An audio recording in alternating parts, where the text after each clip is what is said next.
Bienvenidos de vuelta a Entre lo Humano y lo Divino, y aquí seguimos escuchando el testimonio de Toño Mauri.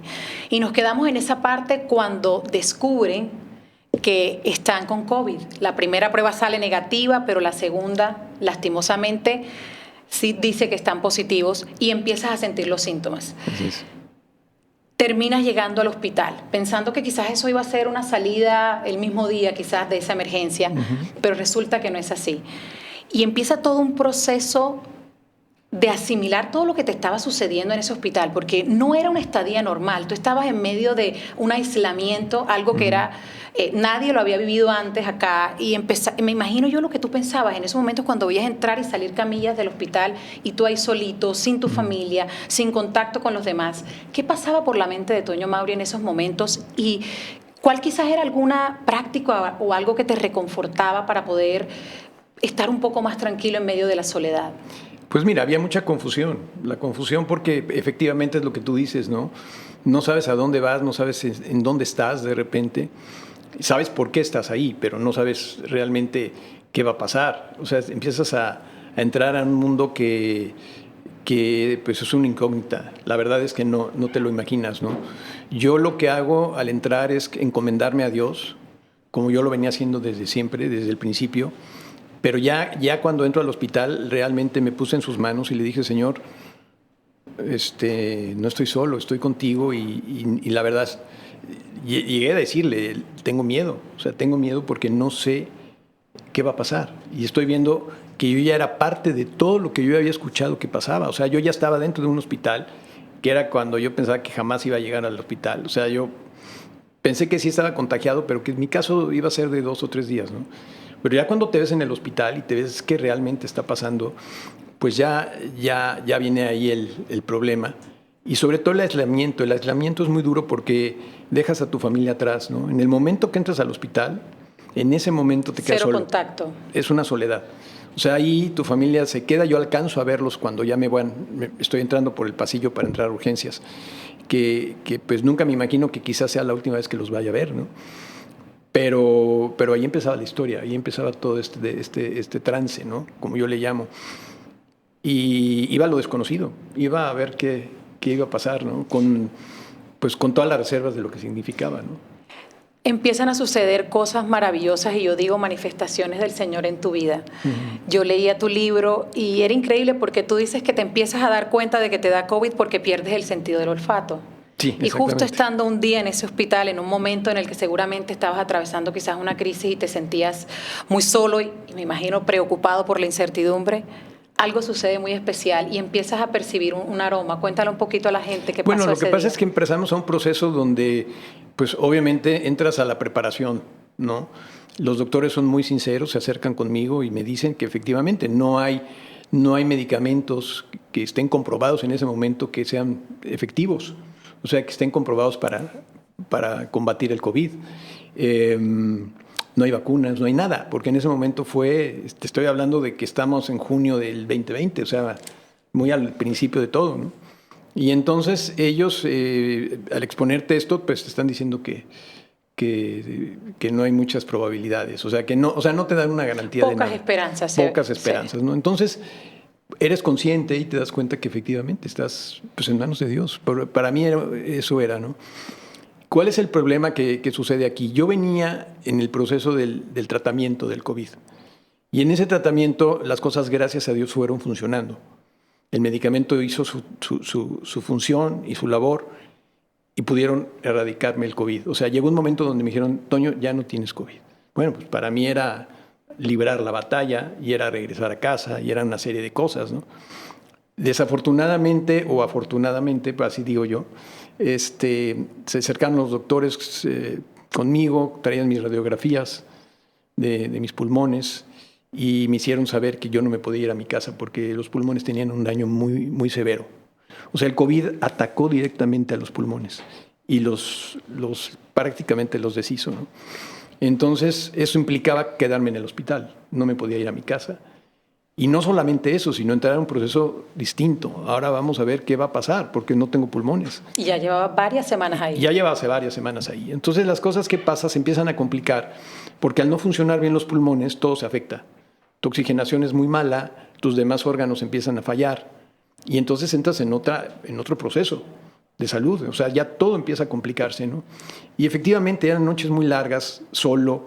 Al principio sí me dejaban tener mi teléfono, yo tenía comunicación con mi familia, pero después me lo quitaban. Cuando las cosas se fueron agravando, yo ya perdí la comunicación, ya no podía usar el teléfono, entonces estaba aislado. Y de repente había noches muy largas y de repente habían días buenos y días no buenos. Y este fue un día que no era bueno y era una noche muy... No era de noche, esto que sucedió no fue de noche, pero yo me venía sintiendo muy mal y veía cómo las cosas se iban complicando. Y entonces, en ese momento yo me encomendé a la Virgen. Yo soy guadalupano y mi Virgen de Guadalupe es mi Virgen de Guadalupe y me encomendé a ella. Le dije, Virgencita, tú eres madre. Tengo mucho miedo. Esto cada vez se está poniendo peor. No sé qué va a pasar. Estoy viendo que veo a los doctores sin poder tener una respuesta. Y total, entro en un proceso de desesperación un poco, ¿no? Y en esa desesperación, de repente, mi cuarto empieza a oler a rosas. Y cuando yo hablo con la Virgen y le pido que me abrace y empiezo a sentir el aroma de rosas, dije, yo sabía que era la presencia de la Virgen, yo ya sabía que eso significaba, ¿no? Sin yo poder tener olfato, o sea, yo la verdad es que no olía nada y de repente el olor de las rosas me hizo reaccionar. En ese momento estaba un enfermero en el cuarto, yo le dije, oye, ¿alcanzas a oler algo distinto? Y me dijo, no huele a nada.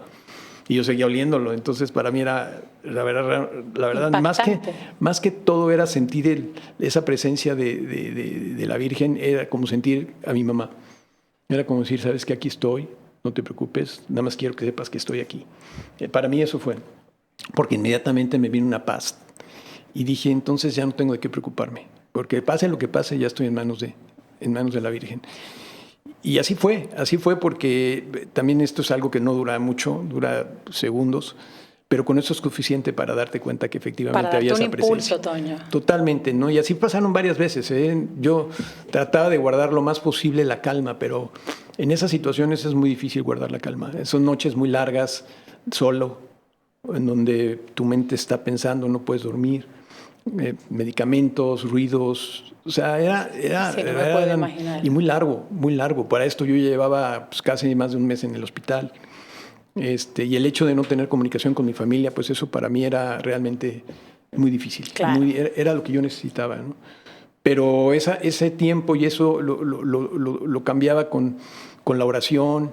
Yo me encomendaba con Dios, hablaba muchísimo con Dios. O sea, de verdad yo tenía un acercamiento con Él y sentía su presencia a pesar de que estás solo, ¿no?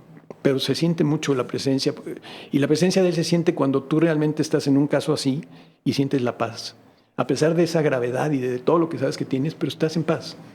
Y yo la sentía muchísimo porque se la pedía. Y así fue, solo que las cosas desafortunadamente pues fueron se empezaron avanzando. a empeorar y empeorar en serio. Me imagino que ya... De verdad que la montaña rusa por la que debiste pasar, sí, de emociones debió ser muy fuerte, y me quito el sombrero ante la fortaleza que a pesar de toda la dificultad tuviste todo el tiempo y bueno, por supuesto el apoyo de todos los que te querían, incluso del cuerpo médico. Sí.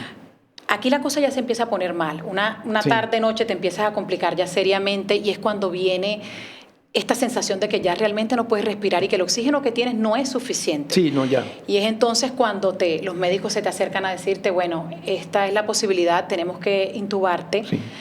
¿Qué pasa por la mente de Toño en esos minutos? Porque eso debió ser algo sumamente rápido entre que te estaban preparando, el que pide que alcanzas a hacer. El que pide que me intuben fui yo.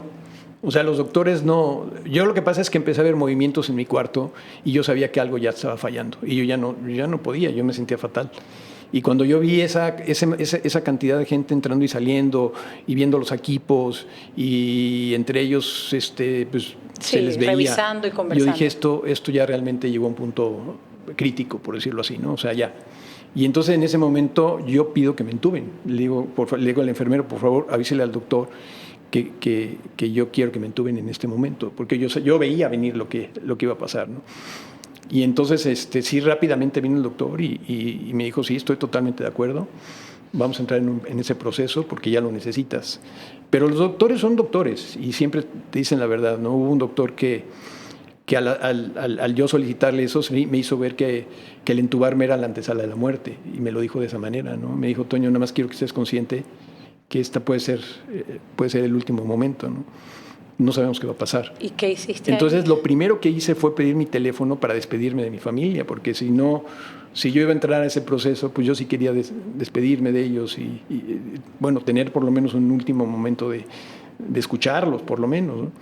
Entonces yo pido mi teléfono, me dicen que sí, que claro que sí, que me den el teléfono, pero no aparece el teléfono. No, que lo dejaron en la oficina, no, que está en un cajón, no, que lo tiene fulanito, y en eso el tiempo sigue pasando, ¿no? Ellos empiezan a hacer el proceso porque esto tiene que ser rápido. Y el teléfono yo veo que no llega y no llega. Y yo dije, es que me voy a ir sin poder hablar con mi familia. O sea, eso para mí era lo más desesperante, ¿no? Ya lo demás yo sabía que era cuestión de Dios y que Él tenía ya todo previsto, pero yo tenía esa necesidad de despedirme y no llega. Y ya casi al final del proceso llega el teléfono. Todavía uno de los enfermeros me dice, toma el mío, llama del mío. Pero yo no me sé los números, porque tenemos los nombres. Yo no tengo los números de teléfono. La mala costumbre de estas generaciones nuevas. Yo me los tengo por su nombre, pues no pude marcar. Y le doy las gracias y le digo, no me lo sé, no puedo llamar. Y en eso llega el teléfono. Pero cuando llega el teléfono ya estábamos en un proceso final. O sea, ya estaba yo a punto de dormir, o sea, ya me iban a llevar. Y lo único que me da tiempo es grabar un mensaje. Ya ni siquiera de llamar, sino de grabar un mensaje con la cámara. Y en ese mensaje pues me despido de Carla, me despido de Toño, me despido de Carlita. Y es una despedida muy triste, porque pues pensar que en la vida te vas a ir y esa es la manera de despedirte es como muy... Era horrible, fue horrible tener que hacer eso. Pero lo logré y le dije al enfermero, por favor, dele el teléfono a mi esposa y dígale que le dejé un mensaje. Pero los pobres están haciendo su trabajo, o sea, lo menos que están pensando es en el teléfono, ¿no? Lo agarraron, lo guardaron. Sí. Y yo todavía escucho antes de terminar que dicen que le dice el enfermero al doctor, ya acaba de colapsar el pulmón izquierdo. Quiere decir que el pulmón izquierdo ya, en ese momento ya dejó de funcionar. Pero coincide que yo ya estoy conectado, ya estoy entubado. Entonces, ¿qué pasa? No tuve un trauma de una emergencia como tal, ¿no? Porque yo ya estaba en el proceso ¿no? Entonces, ahí sí, yo sabía que ya en cualquier momento me iba a dormir. Y me avisa el doctor, dice, bueno, pues ya vamos a seguir. Y yo me encomiendo a Dios. Ahí, en ese momento es cuando yo subo la mirada al techo de mi cuarto y le digo a Dios, le digo, Señor, dame la mano, no me sueltes, llévame, pero no sé a dónde voy. Si voy contigo, voy a un buen camino. Y entonces es cuando yo siento que la mano derecha que yo tenía sobre mis piernas se cierra.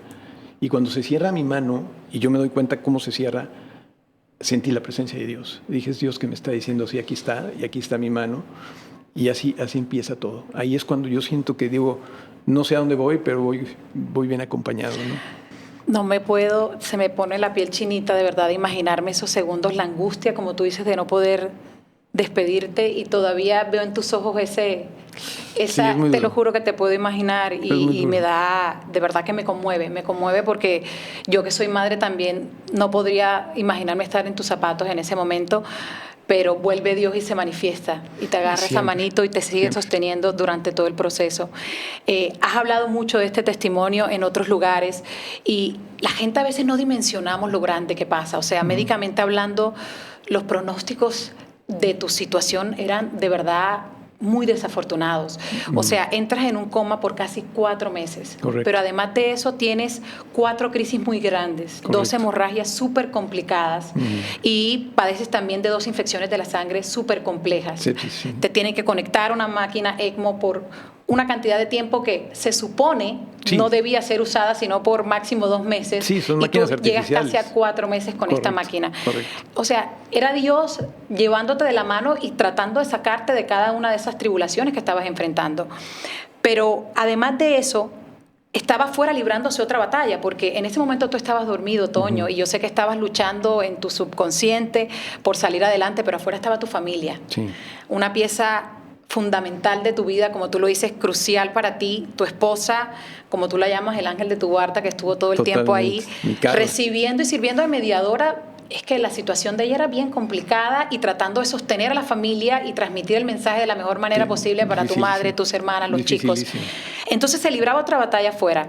Y aquí hay algo muy bonito que también lo leía en el libro, y era que mientras ellos esperaban todos los días con ansias esa llamada a ver qué les iban a contar de ti, hacían la coronilla de la Divina Misericordia. Sí. Aquí es donde se ve la semilla de enseñarle a los hijos que Dios es lo primero, que en Él encontramos la paz que nada ni nadie nos quita. Y creo que ese es también el gran acierto de tu familia y de sostenerte y haberte sostenido a ti.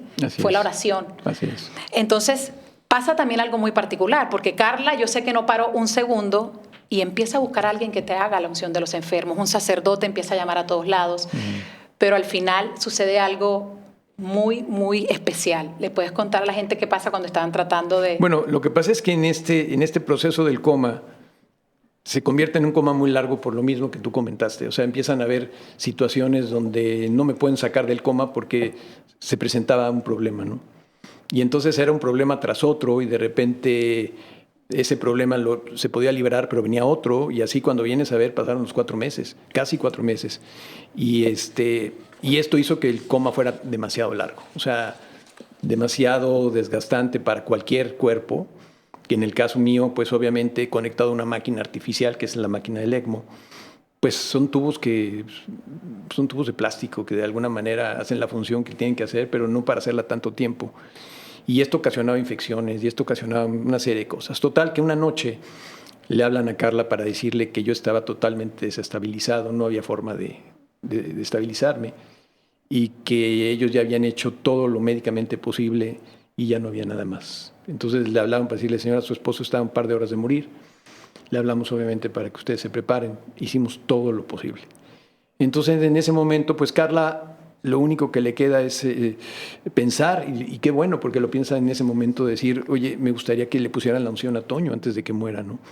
Y se da la tarea de buscar un sacerdote para que vaya rápido al hospital a hacerlo, ¿no? En ese momento no encontró a nadie, no había, acuérdate que era la época del COVID y era muy difícil y no hubo manera de conseguir a nadie.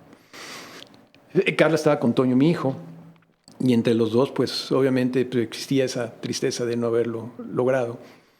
Y de repente suena su teléfono. Y el teléfono en la pantalla no aparece el número, es un no caller ID, no tiene número. Es un número desconocido, ¿no?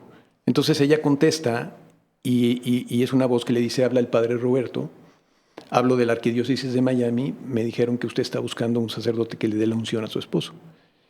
Y en ese momento Carla dice, sí, padre, gracias por llamar. Y le dice el padre, ¿en dónde está él? Entonces Carla, pues obviamente le da los detalles del hospital, la zona donde yo estoy. Y el padre le dice, ese lugar me lo tengo bien conocido. Y a Carla se le queda la frase, se le queda como que es una frase que no, o ya sé dónde es, o sea, podría ser, pero se le queda la frase. Y le dice, qué bueno, padre, y dice, ya voy para allá. Entonces en ese momento Carla habla al hospital para que dejen entrar al padre, porque acuérdate que todo estaba cerrado. Sí, con permisos todo el tiempo. Y entonces habla con una enfermera que ya conocíamos durante todo el proceso, Marlene, y le dice, Marlene, ya conseguí al padre, ya va para allá. Y Marlene le dice, Carla, me da mucha pena, pero el padre no puede entrar. El hospital está cerrado desde las 6 de la tarde. Se cierra y no se abre hasta el día siguiente por seguridad. Y no hay manera de entrar por ningún lado, no hay forma. Marlene, pero por favor, no, Carla, perdóname, no se puede hacer nada. Y entonces, en ese momento, pues Carla dice, bueno, pues hablemosle al padre para que no vaya. Y le dice, Toño, mi hijo, no le puedes llamar porque el teléfono no tiene número. Habla de un no caller ID. Entonces, pues va a ir el padre, no lo van a dejar entrar, qué lástima, pobre, pero bueno, pues ni hablar, ¿no?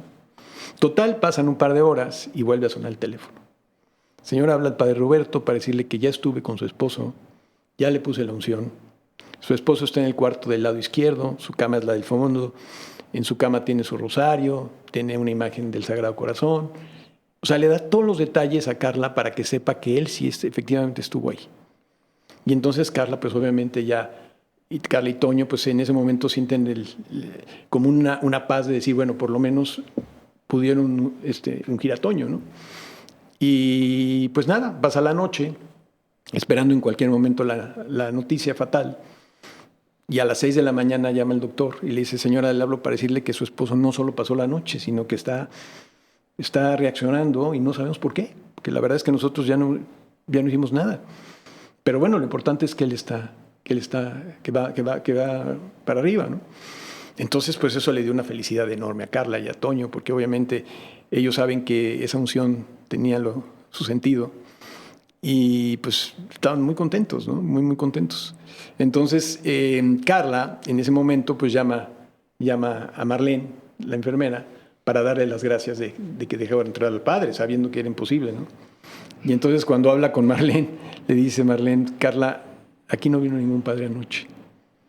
Y le dijo, no, pero si el padre ya me dijo. Le dijo, Carla, yo estuve de guardia y el padre no, aquí no vino nadie, no entró nadie. Y dice, Carla, qué raro, si el padre me dijo todo, bueno, pues total, ok, lo importante es que Toño va mejor. Total, se va a misa, al día siguiente, bueno, esa misma mañana, se encuentra a su hermana y le platica, ¿no? Le dice, oye, ¿cómo está Toño? Oye, pues mira, pasó esto. Y cuando le cuenta esta historia, le dice su hermana, le dice, oye, pues yo te voy a platicar algo. Cuando el arcángel San Rafael va a visitar a un enfermo, nadie lo ve. Va o como enfermero o va como alguien de la limpieza, pero él hace lo que tiene que hacer y nadie se da cuenta. Y Carla le dice, pues eso fue, porque nadie lo vio. Te visitó un ángel. Y entonces su hermana, sin saber nada, le dice, el arcángel San Rafael tiene una frase que es muy peculiar de él. El arcángel San Rafael te dice, ese lugar me lo tengo bien conocido. Que fue la frase que le dijo a Carla. Y entonces en ese momento te das cuenta que la presencia fue del arcángel. Porque buscamos al padre Roberto en todas las arquidiócesis, en todas las parroquias, y hasta el día de hoy no aparece ningún padre Roberto, no hay. Entonces no tenemos una explicación, ni la necesitamos. Simplemente sabemos que lo que pasó, porque para los doctores y todo fue muy, muy fuerte ver que ya, después de haberme visto sin ninguna esperanza, yo volviera otra vez a salir adelante. Y esto pasó 4 veces. Las 4 veces me pusieron la unción.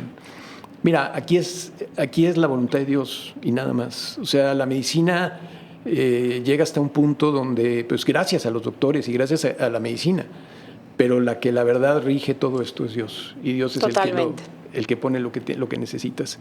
Y ahí está la prueba. Realmente fue una experiencia para nosotros muy fuerte, pero fue confirmar que estábamos en la gracia de Dios. Una diosidencia más en tu vida y en ese proceso.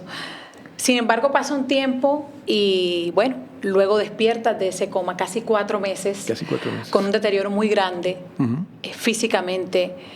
Y, bueno, te empiezas a asimilar y adaptar nuevamente a la realidad, a entender lo que había pasado y que Carla te empieza a contar poco a poco, con la mayor delicadeza posible, todo lo que pasaba. Pero empiezan entonces unos nuevos retos ya de un Toño que ahora sí tenía que luchar esa batalla despierto. Así es. La única opción posible en ese momento para ti era un trasplante doble de pulmones. Sí. Algo que se dice, y vuelvo y repito, son cosas muy grandes. Sabemos que la demanda de órganos es muy, muy alta y conseguir unos que sean adecuados para ti, que además te puedan funcionar, no es fácil. Y hay mucha gente en esas listas de espera, Toño. Y aquí es donde empieza la segunda parte de tu lucha muy grande, pero esa la vamos a dejar para luego de una pausa. Ya seguimos más aquí en Entre lo Humano y lo Divino.